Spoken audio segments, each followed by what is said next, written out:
ROI를 높이는 실용 웹 분석. 여러분은 어디까지 알고 계신가요?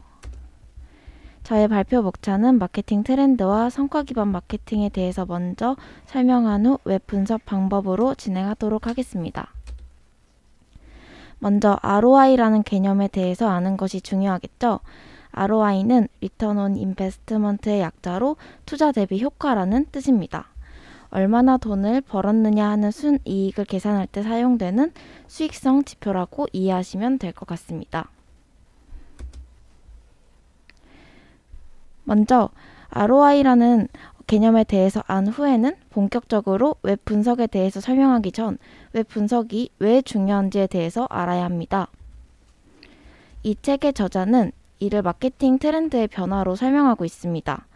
첫 번째, 소비자들은 제품이나 서비스를 비교하여 원하는 시간과 원하는 장소를 선택해 소비하고 있습니다. 또한 다양한 소셜 네트워크의 발달로 소비자에 의해 브랜드가 구축되기도 하고 파괴되기도 합니다. 이렇게 소비자의 행동이 웹에서 많이 발생하다 보니 마케팅 기법도 자연스럽게 오프라인에서 온라인으로 옮겨가게 되었는데요. 이에 따라 웹 분석이 가능해지고 데이터 기반의 비즈니스 의사결정을 할 수 있게 되었습니다.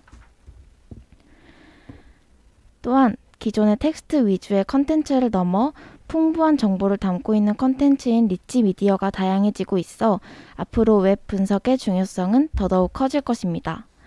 이렇게 4가지 특징만 보더라도 웹상의 데이터를 수집하고 분석하는 것이 마케팅에서 얼마나 중요한지 알 수 있었습니다. 그러나 앞에서 본 4가지 트렌드는 통제권을 소비자가 가지고 있기 때문에 만약 자신이 마케팅 담당자라면 새로운 도구와 전략을 찾아야 합니다. 그렇다면 어떤 웹이 ROI를 높일까요?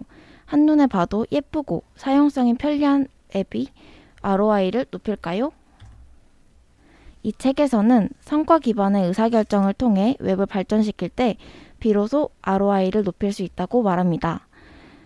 또한 성과 기반의 마케팅은 디자이너, 마케터, 사용성 전문가, 팀원들끼리 관점 차이로 발생할 수 있는 논쟁을 줄일 수 있다고도 말합니다. 예를 들어 팀원들 사이에서 레이아웃 A와 레이아웃 B에 대해서 논쟁 중인 상황이라면 테스트를 통해 어떤 레이아웃이 나은지 분석한 후 그 결과를 바탕으로 의사결정을 해야 한다는 것입니다. 이렇게 했을 때 한쪽이 선호하는 버전이 선택되더라도 모두가 받아들일 만큼의 합리적인 근거가 되기 때문입니다. 성과 기반의 마케팅을 하기 위해서는 데이터 기반 조직을 구축해야 하는데 데이터 기반 조직은 다음과 같은 것들을 의미합니다. 첫째, 사업 목표를 이용해 의사결정을 유도합니다. 둘째, 직관을 피해야 하며 셋째, 사업 목표에 대한 투자를 하여 어떤 것이 더 효과적인지에 따라 비용을 타겟해야 합니다. 넷째, 회사 내 다양한 그룹에게 각자 고유한 타겟과 매트릭스를 할당하여 데이터 기반의 표준을 활용해야 합니다. 마지막으로 사용자의 니즈와 가치에 따라 데이터를 세분화할 줄 알아야 합니다. 이제 본격적으로 웹 분석 방법에 대해서 살펴보도록 하겠습니다. 웹 분석은 사업 매트릭스, 보고서, 분석, 최적화와 실행 이렇게 4단계로 진행됩니다. 이에 대한 설명을 하나씩 해보도록 하겠습니다. 먼저 분석의 첫 단계는 사업 매트릭스인데 첫 단계에서는 사업 매트릭스를 정의하고 이때 보통 이러한 것들을 핵심 성과지표, 즉 KPI라고 합니다. 사업 매트릭스 단계에서 조직은 성공을 유도할 KPI를 정의해야 합니다. 그리고 KPI를 만들 때 전반적인 사업 목표를 고려해야 하며 KPI는 업계 표준이나 개인적인 목표가 아닌 조직의 목표에 따라 설정되어야 합니다. 또한 충분한 시간을 두고 측정해야 하며 사이트에 변화를 주었을 때 KPI를 올바른 방향으로 유도하고 있는지에 대한 여부도 함께 판단해야 합니다. 마지막으로 KPI는 조직 내 모두가 KPI를 설정할 때 기여해야 하고 그 중요성에 대해 합의한 후 내리는 지표여야 합니다. 두 번째 단계인 보고서에서는 사업과 관련된 데이터를 수집하고 전달하기 위한 적절한 도구를 고려해야 합니다. 괜찮은 도구를 사용하고 있지 않다면 당연히 바꿔야 하고, 도구 문제가 아니라면 내부적인 프로세스를 개선하는 데 시간과 돈을 투자하는 것이 효율적입니다. 이렇게 수집하여 모은 데이터 보고서는 조직 내의 모두에게 배포하여 공유하는 것이 중요합니다.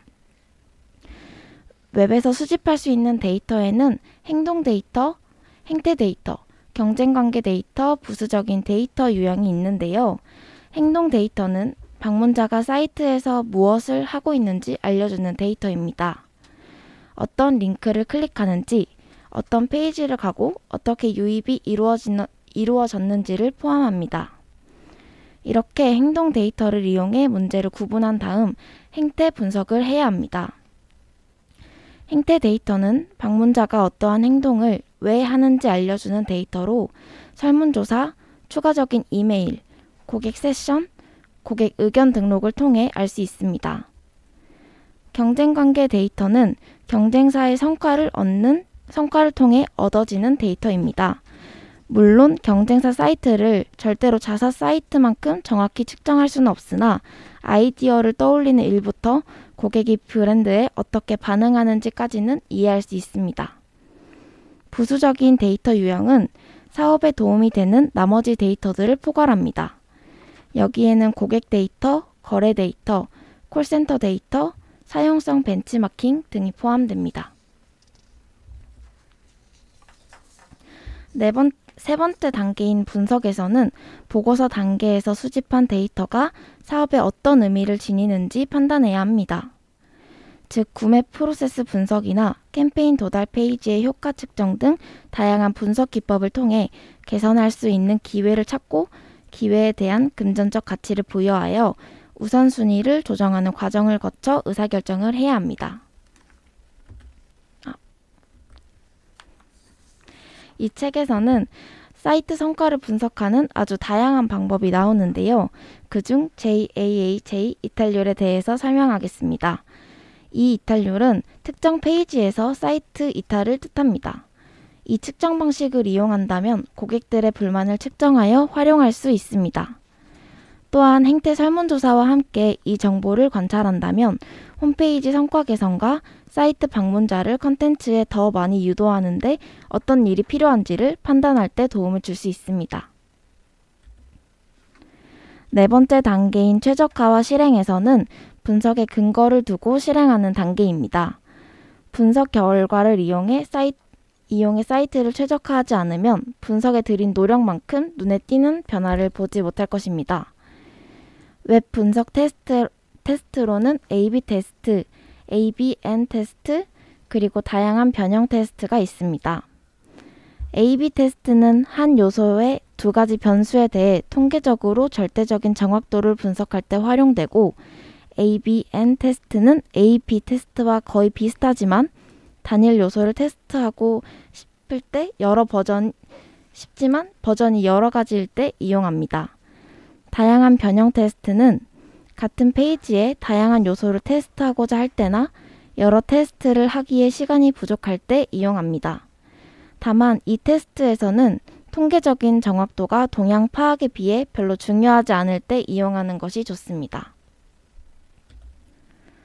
정리해보자면 이 책에서는 웹 분석에 대해 어떻게 데이터를 수집하고 분석하여 최적화하느냐에 따라 ROI는 달라질 수 있다고 말합니다. 이 영상에서 다룬 것 이외에도 다양한 분석 방법과 분석 도구, 테스트 기법들이 책에 나와 있으니 꼭 한번 읽어보시길 바랍니다. 이렇게 발표 마치도록 하겠습니다. 감사합니다.